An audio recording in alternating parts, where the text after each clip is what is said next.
The Fetterman expose is crazy. Yep. There was a New York Times expose that came out on him, which basically, like, the gist of it is that he's a violent lunatic, and he's also probably mentally unwell since the stroke, or maybe even before the stroke. It's pretty grim, honestly. Anytime it says bombshell, it's like, well, I mean, it's pretty bad. His 1,600-word email came with a subject line concerns, and it contained a list of them, from the seemingly mundane, he eats fast food multiple times a day, to the scary, we do not know if he's taking his meds and his behavior frequently suggests he is not.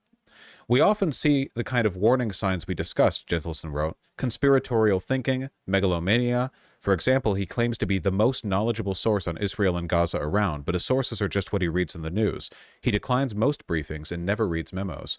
High highs and low lows, long, rambling, repetitive, and self-centered monologues, lying in ways that are painfully, awkwardly obvious to everyone in the room. Fetterman was, according to Gentleson, avoiding the regular checkups advised by his doctors. He was preoccupied with the social media platform X, which he'd previously admitted had been a major accelerant of his depression. He drove his car so recklessly, Gentleson said, this was already known, that staff refused to ride with him. He had also bought a gun. He says he has a biometric safe and takes all the necessary precautions. In living where he does, I understand the desire for personal protection, Gentleson wrote, referring to Fetterman's rough-and-tumble town of Braddock, Pennsylvania. But this is one of the things you said to flag. So I am flagging. He's not the only one who's uneasy.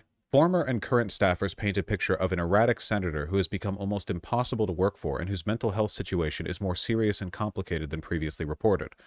No one is saying every controversial position, for example, his respectful relationship with Trump, stems from his mental health, but it's becoming harder for them to tell which ones do. When I spoke with Fetterman in April and shared those concerns, he denied anything was amiss. He told me that he felt like the best version of himself, and later texted the staff turnover at his office was typical in Washington. Why is this a story? He asked. Members of his team told me this was an early warning sign that something was off with their boss. In early February 2023, after Fetterman had indeed been sworn in, members of the Senate gathered at the Library of Congress for a caucus retreat. Fetterman, fresh off a hard-fought victory in the cycle's marquee race, should have been riding high. Only he wasn't. A staffer recalled getting a text from a person at the retreat asking if their boss was okay. Fetterman was sitting at a table by himself, slowly sipping a Coke and refusing to talk with anyone. Later that day, another staffer heard an alarming report from a journalist. Fetterman had just walked, obliviously, into the road and was nearly struck by a car. I think that these screenshots don't even cover the worst stuff. Do these screenshots not even cover him freaking out with his wife? Or I guess his wife freaking out legitimately over... I think that's later. Damn, we're like reading the whole damn article. Like, this stuff we're reading right now aren't even, not even close to the worst parts. And we'll just read, I don't care. Those first days in the hospital were rough. Fetterman was experiencing delusions. He thought that if he took a bed at the hospital, he would be arrested. He told doctors that he believed members of his family were wearing wires to secretly record him. In one chaotic moment, Fetterman grew convinced that a political rally was being held in the hospital's lobby and that he needed to break out of his room to attend. David Williamson, Fetterman's doctor, told me the main causes of the delusions were lingering effects of the stroke, dehydration, and depression, and that the original medication for the depression could have also been a factor. According to paperwork from Walter Reed, doctors then stopped all antidepressants and put him on other drugs. Williamson declined to comment on the specifics of the medication plan.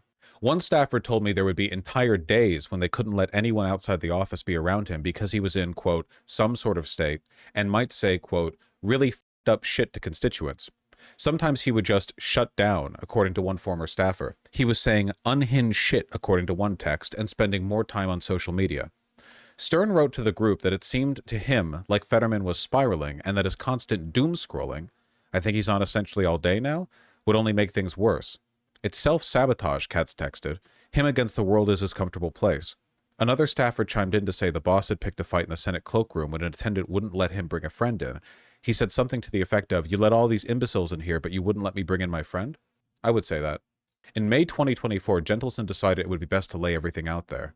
I wanted to do what I could think of to try to get him help, he said. That's why I sent the letter. He also said he worried that Fetterman could end up inadvertently hurting someone else. He engages in risky behavior, he wrote in the letter. He drives recklessly. He FaceTimes, texts, and reads entire news articles while driving. And I don't mean while stopped at a light or something. He reads and FaceTimes while driving at high speeds. Less than a month later, Fetterman caught a red-eye flight back from Los Angeles after taping an episode of Bill Maher's show. His staff urged him to have someone pick him up from the airport and drive him home, but he refused.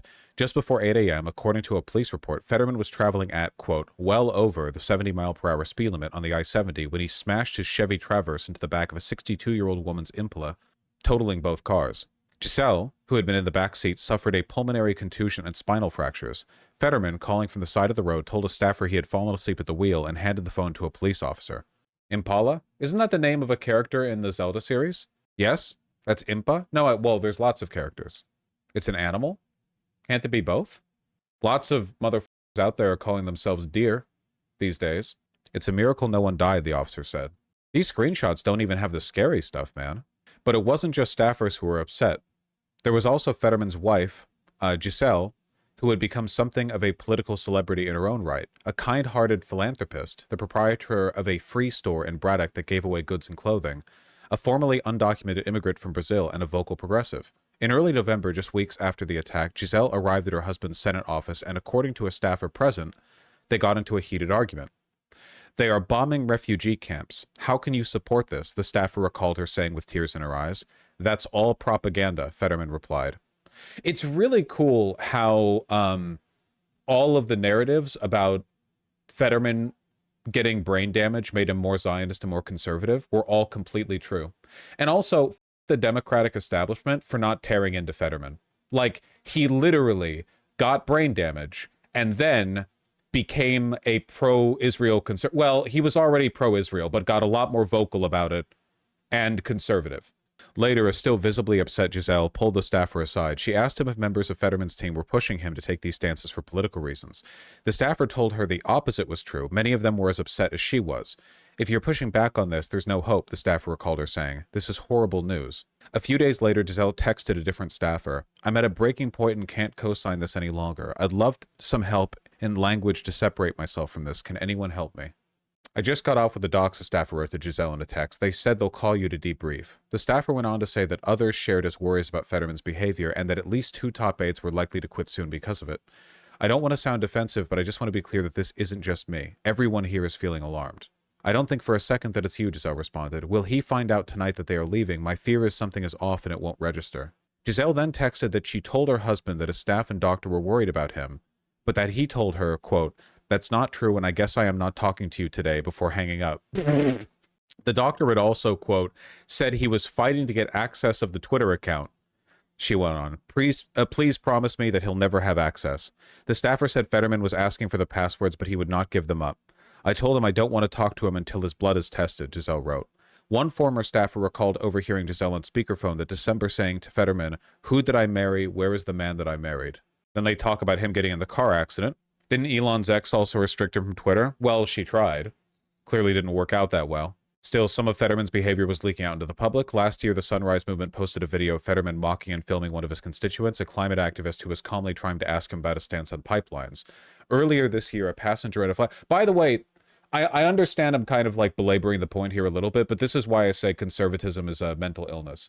Genuinely, I would say the exacerbation of the fear response, the belief that the world is out to get you and that you're a victim, the political instincts that conservatism preys upon are heavily, heavily concurrent with many forms of mental illness. If you think about the political tendencies that overlap with progressivism, things like trust, altruism, hope for a better future, these are signs of a healthy mind. They betray a good way of thinking. We don't... Now, obviously, we're woke here. Mental illness is an intersubjectively determined social construct, right? But that doesn't mean they're entirely arbitrary. Just because the line for depression or autism or whatever else is determined via, an arbitrary set of guidelines doesn't mean it's not good to keep track of those things, right? It's bad to be depressed, We can make moral statements to that effect. But this is the reason why I say this, right? Have you ever, okay, I'll put it this way.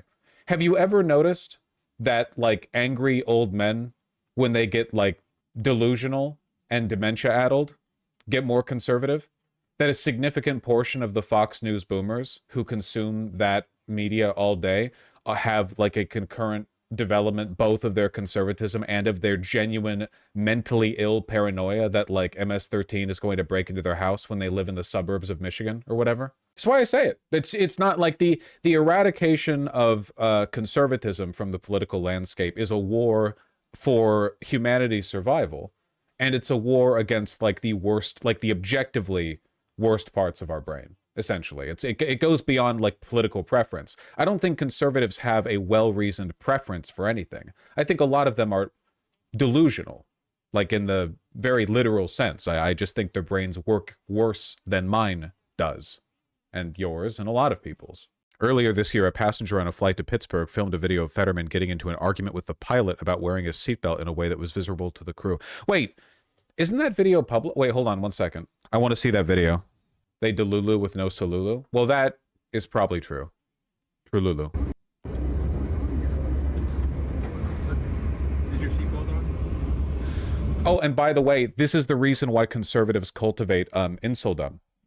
This is why, like, the way conservatives try to reach out to people is not to convince them that they have good ideas, but rather to foster in people a state of mind that is conducive to conservatism. That is to say, miserable, sexually frustrated, isolated, and feeling like you have a grudge against the world. You know, it's to enable and foster, yeah, widespread mental illness, because that, it seems highly individualistic person to person, right? Every Trump supporter thinks that their own, like, red pill journey is this, like, unique blossoming flower of resentment and personal growth. In reality, it's a very predictable pattern that has happened to literally tens of millions of people in this country, and it's deliberately cultivated. Yes, it is. Okay, it needs to be visible for the crew at all times. That's not an us thing. That's a federal regulation. So it's okay. It's okay. Okay, it's okay, but it just has to be visible to the crew at all times. It's a federal regulation, so if your seatbelt's on, it just has to be visible. And right now, it's not visible.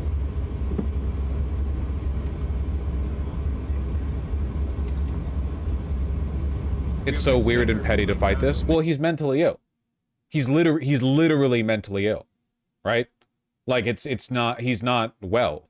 Make it bigger so it can go outside of your sweatshirt. Would that work?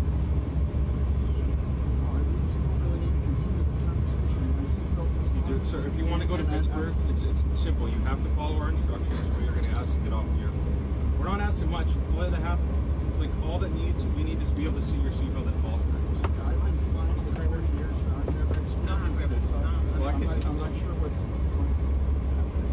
Okay, what's a federal regulation? So if I don't make you do it, then I get in trouble, and I don't want to get in trouble because I like my job.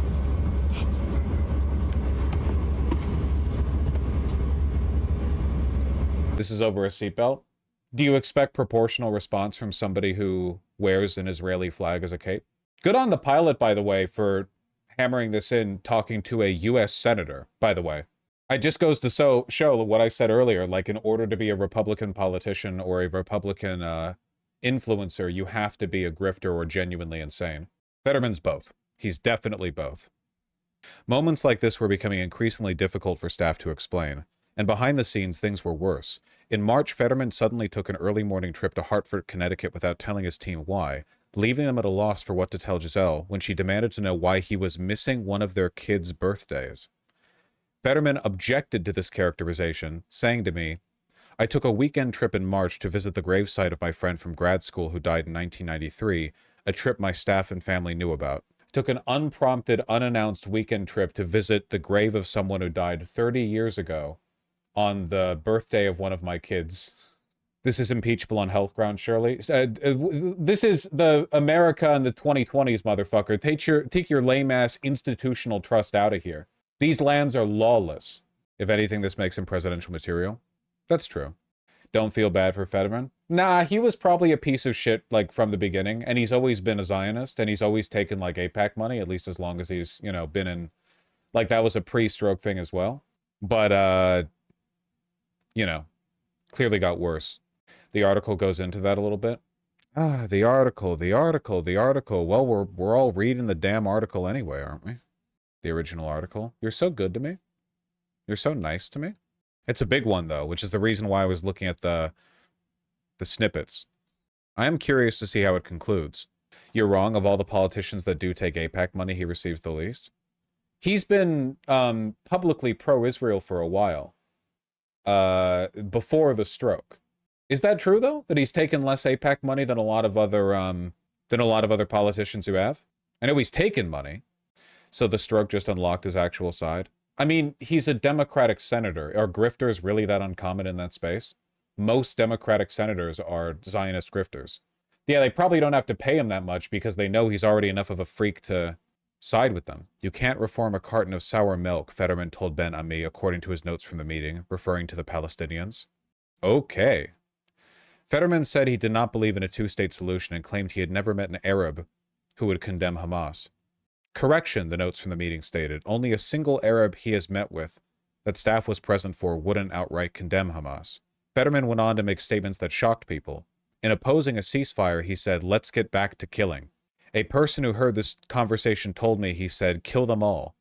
In a statement, Fetterman denied the account, saying, "Any reference to killing was solely about Hamas, and I do support the destruction of that organization down to its last member." But you think that you can't reform Arabs because all of them support Hamas, so...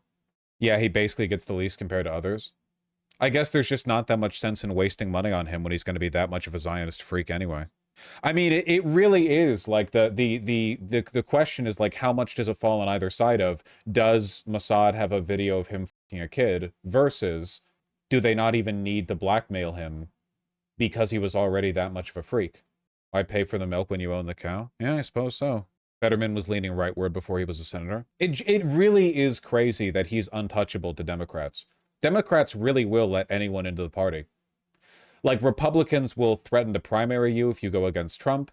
They will put the money up to do it as well. They ruthlessly enforce discipline and compliance within their own ranks. And Democrats will just, whatever. What they say, I pressed on, is that they've witnessed ups and downs that could be associated with a kind of relapse. And they also worry that the medication you're on is not just for depression, but more serious drugs, that if you're not on them would be a problem. Is there truth to that?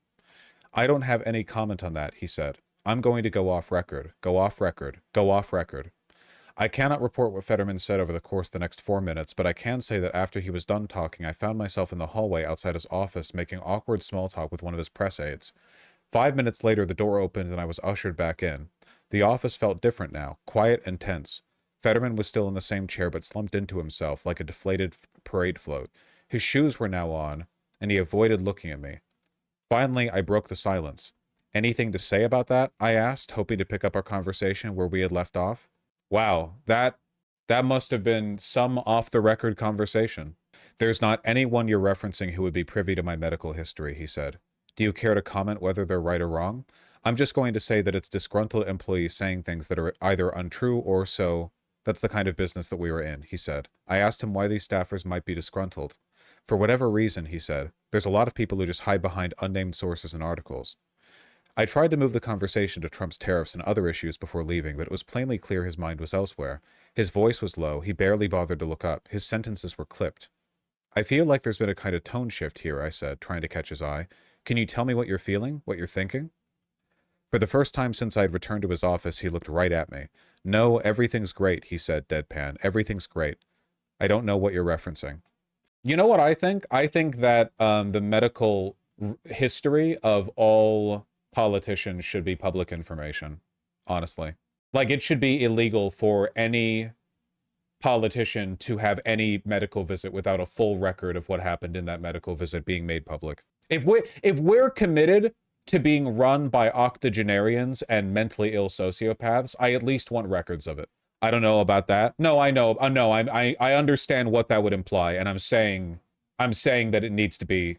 My only concern with that is age shaming. I'm sorry. Something's got to give, man. Do you have any idea how many is abortion healthcare? Do you really want that on the record? For politicians? Sure. Yeah. I mean, you have to be impartial. Sure. Besides, 90% of the abortions that would go on record would be Republicans who are pro-life anyway. I think a few specific checkups, like a list that they need to be tested on, be less intense than all their medical records that might have nothing to do with how fit they are for office. See, the problem with that, I think, is that it's not enough and I hate them. No, I don't know, man. It's like, I really do feel like 90% of the people over on Cap Hill are juggling an insanely unhealthy psyche, and I just want that shit to be public. I mean, they chose to run, right? It's not like they're being compelled to.